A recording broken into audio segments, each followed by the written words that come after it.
সংবাদ সবাইকে স্বাগত জানাচ্ছি। আমি ফিরোজ তোহা। শুরুতে সংবাদ শিরোনাম জানিয়ে দিব সর্বশেষ গুরুত্বপূর্ণ আপডেট সংবাদ। শুরুতে শিরোনাম, শিগগিরই আন্দোলন আরও বেগবান করা হবে বললেন বিএনপির মহাসচিব মির্জা ফখরুল ইসলাম আলমগীর।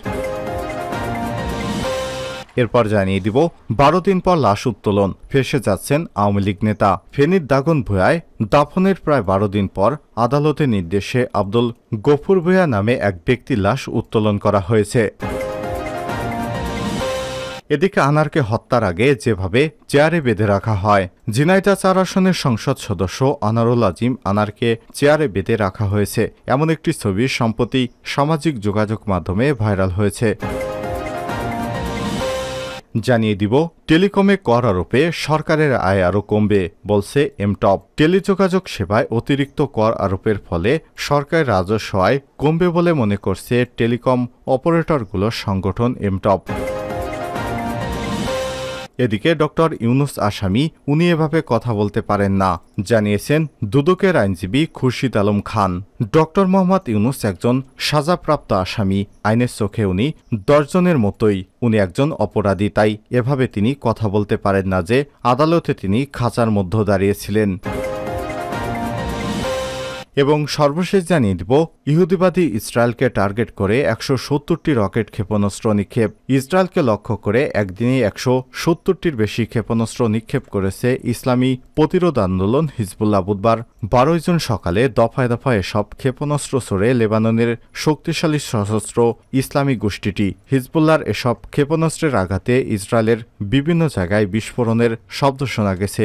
ইসরায়েলের সংবাদ মাধ্যম টাইমস অব ইসরায়েল জানিয়েছে গত 8 মাস ধরে চলা এ যুদ্ধে এটি ইসরায়েলকে লক্ষ্য করে হিজবুল্লাহর চালানো অন্যতম বড় রকেট হামলা। এবারের হামলাটি ইহুদিবাদী ইসরায়েলের উপর ব্যাপক আকারে আঘাত করতে সক্ষম হয়েছে। প্রিয় দর্শক, এতক্ষণ শুনছিলেন সংবাদ শিরোনাম, এবারে বিস্তারিত। তবে তার আগে বন্ধুরা, আপনি কমেন্টস করে জানিয়ে দিন এই সংবাদ সম্পর্কে আপনার মূল্যবান মতামত। ভিডিওটি দেখতে দেখতে চ্যানেলটি সাবস্ক্রাইব করে রাখুন, যাতে করে আমাদের লেটেস্ট আপডেট সংবাদগুলো সবার আগে আপনার কাছে পৌঁছে যায়। ভিডিওটিতে একটি লাইক দিয়ে দিন, বন্ধুদের মাঝে শেয়ার করে দিন আপনার সোশ্যাল মিডিয়ায়। এবারে বিস্তারিত। শিগগিরই আন্দোলন আরও বেগবান করা হবে মির্জা ফখরুল। শীঘ্রই সরকার বিরোধী আন্দোলন আরও বেগবান করা হবে বলে জানিয়েছেন দলটির মহাসচিব মির্জা ফখরুল ইসলাম আলমগীর। বুধবার 12 জুন ঢাকা রিপোর্টার্স ইউনিটিতে ডিআরইউ বিপ্লবী ওয়ার্কার্স পার্টির 20তম প্রতিষ্ঠাবার্ষিকী উপলক্ষে বাংলাদেশের গণতন্ত্রের সংকট উত্তরণের পথ শীর্ষক মতবিনিময় সভায় প্রধান অতিথির বক্তৃতায় তিনি এসব কথা বলেন। মির্জা ফখরুল ইসলাম আলমগীর বলেন, আজকে আমাদের সামনে ভয়ঙ্কর সংকট। একদিকে রাজনৈতিক সংকট, অন্যদিকে অর্থনৈতিক সংকট। এই সরকার বাংলাদেশের রাজনৈতিক কাঠামোকে সম্পূর্ণভাবে ধ্বংস করে দিয়েছে। আগেও করেছে, এখনও ভিন্ন কায়দায় করছে। এখন একটু শিক্ষিত হয়েছে কিভাবে এটাকে ছদ্মবেশী আবরণ দেয়া যায়। সেই আবরণ দিয়ে গণতন্ত্রের লেবাস পরিয়ে বাংলাদেশের রাজনৈতিক সংবিধান কাঠামো ধ্বংস করে দিয়েছে। সত্যিকার অর্থে একদলীয় ফ্যাসিবাদী শাসন প্রতিষ্ঠা করা হয়েছে। অন্যদিকে সব অর্থনৈতিক কাঠামোকে ধ্বংস করা হয়েছে। এখন দেশপ্রেমিক প্রখ্যাত অর্থনীতিবিদেরা কথা বলতে শুরু করেছেন। তারা দেখছেন এটা যদি চলতেই থাকে তাহলে দেশের অস্তিত্বই থাকবে না। এ সময় তিনি বলেন, নীতিনৈতিকতা বিবর্জিত যে অর্থনীতি, তার বিরুদ্ধে আজকে মানুষ জেগে উঠেছে, কিন্তু চূড়ান্ত বিজয় অর্জন সম্ভব হয়নি। আমাদের স্বাধীনতা সংগ্রাম, স্বৈরাচার বিরোধী আন্দোলন দীর্ঘদিন করতে হয়েছে। নতুন সূর্যোদয় হবে। আমাদের আন্দোলন চলছে, এটি আরও বেগবান হবে। জনগণ এই সরকারকে চায় না। আমাদের জনগণের এক চাকে ইতিবাচকভাবে কাজে লাগাতে হবে। বিএনপির মহাসচিব বলেন, আজকে বাম ডান সবাই এক হয়েছে, হটকারীরা ধরা পড়েছে। বিপ্লবী ওয়ার্কার্স পার্টির সাধারণ সম্পাদক সাইফুল হকের সভাপতিত্বে মতবিনিময় সভায় বক্তৃতা করেন জাতীয় পার্টির কাজী জাফর চেয়ারম্যান মোস্তফা জামাল হায়দার, নাগরিক ঐক্যের সভাপতি মাহমুদুর রহমান মান্না, গণসংহতি আন্দোলনের সমন্বয়ক জুনায়েদ সাকি, ইসলামী আন্দোলনের যুগ্ম মহাসচিব অধ্যক্ষ আশরাফ আলী আকন, গণ অধিকার পরিষদের একাংশের সভাপতি নুরুল হক নুরু প্রমুখ। 12 দিন পর লাশ উত্তোলন, ফেসে যাচ্ছেন আওয়ামী লীগ নেতা। ফেনীর দাগনভূঞা দাফনের প্রায় 12 দিন পর আদালতের নির্দেশে আব্দুল গফুর ভূঁইয়া নামে এক ব্যক্তির লাশ উত্তোলন করা হয়েছে। বুধবার 12 জুন সকালে জেলা প্রশাসকের নির্বাহী ম্যাজিস্ট্রেট আব্দুর রহমানের উপস্থিতিতে লাশটি উত্তোলন করা হয়। পরে লাশ মর্গে পাঠানো হয়েছে। এর আগে দাগনভূঞা আমলি আদালতের বিচারক এবং সিনিয়র জুডিশিয়াল ম্যাজিস্ট্রেট ফারহানা লোকমানের হত্যার মামলাটি রেকর্ড করতে আদেশ দেয়। এ মামলায় উপজেলা আওয়ামী লীগের সাধারণ সম্পাদক এবং রাজাপুর ইউনিয়ন পরিষদের চেয়ারম্যান জয়নুল আবেদিন মামুনকে প্রধান আসামি করে আরও 6 জনের নাম উল্লেখ করা হয়। মামলায় ইউপি চেয়ারম্যান ছাড়াও আমানুল্লাহপুর এলাকার দহন সাহা, নির্মল সাহা এবং চয়ন শাহ, আয়ুব আলী, সিরাজুল হক, প্রকাশ হক সাপ এবং ইকবাল সহ অজ্ঞাতনামা 10 থেকে 15 জনকে আসামি করা হয়েছে। দাগনভূঞা থানার ওসি মোহাম্মদ আবুল হাশিম বিষয়টি নিশ্চিত করে বলেন, আদালতের নির্দেশক্রমে মৃত ব্যক্তির লাশ ময়নাতদন্তের জন্য কবর থেকে উত্তোলন করা হয়েছে। মামলার তদন্ত এবং ময়নাতদন্ত রিপোর্ট সাপেক্ষে প্রয়োজনীয় ব্যবস্থা নেওয়া হবে। মামলাটি তদন্ত করতে থানার ওসি তদন্ত রাসেল মিয়াকে দায়িত্ব দেওয়া হয়েছে। উল্লেখ্য, গত 29 মে বুধবার হাসপাতাল রোডের 5তলা ভবন দখল করতে নারকীয় তাণ্ডব চালায় দুর্বৃত্তরা। এ সময় ক্যান্সার আক্রান্ত আব্দুল গফুর ভূঁইয়া হামলার শিকার হন বলে স্বজনদের অভিযোগ রয়েছে। পরে শারীরিক অবস্থার অবনতি হলে গত 1 জুন ভোরে অসুস্থ অবস্থায় উন্নত চিকিৎসার জন্য ঢাকায় নেয়ার পথে আনুমানিক 9:30টার সময় তিনি মারা যান। আনারকে হত্যার আগে যেভাবে চেয়ারে বেঁধে রাখা হয়। ঝিনাইদহ 4 আসনের সংসদ সদস্য আনারুল আজিম আনারকে চেয়ারের সঙ্গে বেঁধে রাখা হয়েছে এমন একটি ছবি সম্প্রতি সময়ে সামাজিক যোগাযোগ মাধ্যম ফেসবুকে ভাইরাল হয়েছে।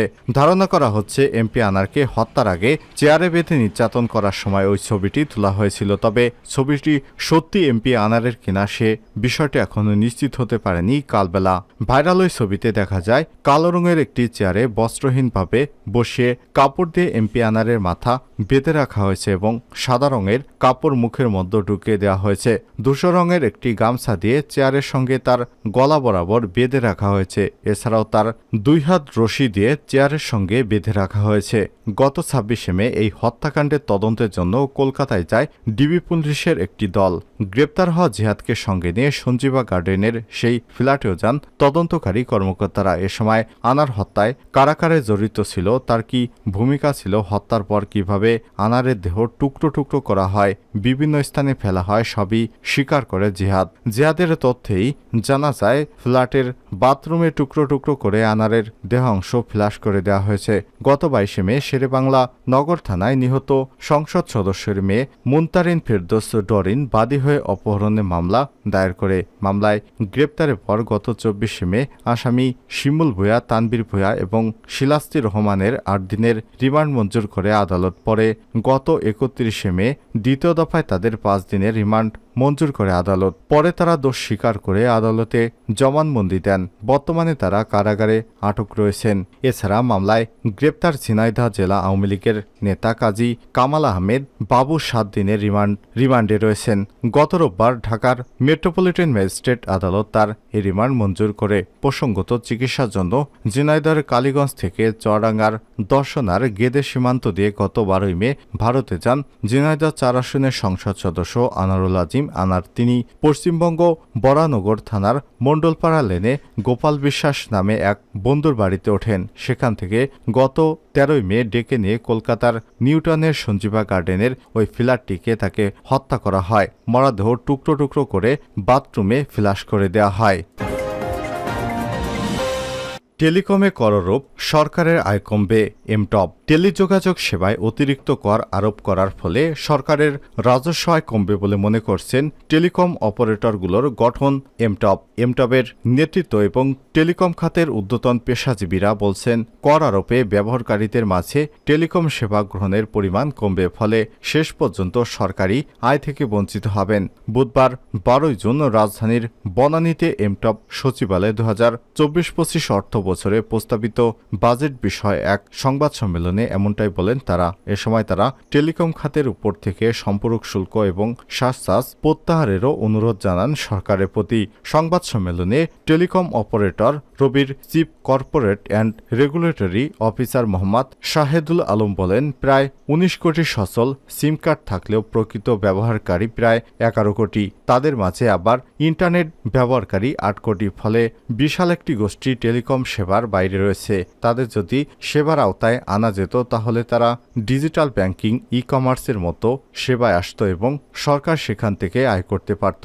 ইন্টারনেট ব্যবহারকারীর সংখ্যা 10% বাড়লে জিডিপিতে অবদান বাড়ে 1%। শাহিদুল আলম আরও বলেন, সম্পূরক শুল্ক 5% বাড়ানো হয়েছে, আর আগে থেকে সারচার্জ 1%। টেলিকম সেবার উপর থেকে এই দুই ধরনের কর প্রত্যাহার চাই আমরা। এ সময় এমটবের মহাসচিব লেফটেন্যান্ট কর্নেল অবসরপ্রাপ্ত মোহাম্মদ জুলফিকর বলেন, কর আরোপের কারণে গ্রাহকদের যদি সেবা নেওয়ার পরিমাণ কমে যায় তাহলে কিন্তু সরকারের আয় কমবে। ফলে কর আরোপের যে উদ্দেশ্য সরকারের সেটি কিন্তু বাস্তবায়িত হবে না। টেলিকম খাতের রেভিনিউ কমলে সরকারেরও আয় কমবে। দেশে 19 কোটি সিম থাকলেও মোবাইল ডিভাইস ব্যবহারকারী রয়েছে 50 থেকে 60% মতো। ফলে এখানে বাজার বৃদ্ধির প্রচুর সম্ভাবনা রয়েছে। কর বৃদ্ধির ফলে গ্রাহকদের খরচ কিভাবে বাড়বে তার উপর উপস্থাপন তুলে ধরেন বাংলালিংক ডিজিটালের chief corporate and regulatory affairs officer Taimur Rahman. তিনি জানান, আগে গ্রাহক 100 টাকা রিচার্জ করলে 75 টাকার সেবা পেতেন। বর্তমানে সেই খরচ বেড়েছে, এখন 100 টাকা রিচার্জে প্রায় 72 টাকা সেবা পাবেন।